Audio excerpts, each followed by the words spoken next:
Það er gaman að heyra þetta núna. Þetta er mun skemmtilegra að ná þessu sigurleik eða ekki. Hvernig ertu ekki rosalega ánægður með þetta?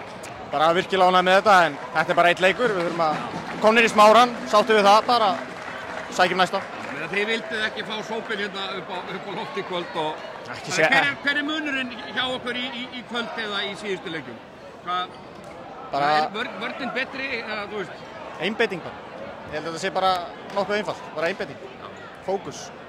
Og það einhvern veginn virðist alltaf vera, þegar þú ert að setja skotið niður, það virðist eiginlega bara leiða til, góðra hluta fyrir Grindavík eða ekki, þannig að... Það virðist kveiki í mínum mönnum, þannig að ég verð bara að halda því áfram.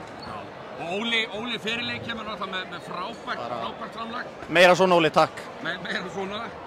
Ok, nú er þetta bara orðið sería, þegar ég næsta leik á heimavelli og hvað svona þurfið að gera til þess að komast hingað aftur?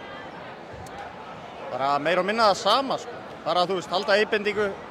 Við getum gert mun betur fyrst mér líka varnarlega, sko. Stundum erum við alveg út á þekju, en þegar allt kemur til alls, þá var þetta bara mjög flott frammistaða hjá okkur.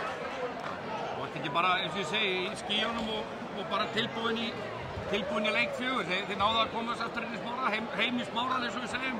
Heldur betur. Hvenær, bara strax aftur á morgun, eða ekki? Já, þess vegna. Það er frábært. Til hamingju með þetta. Takk.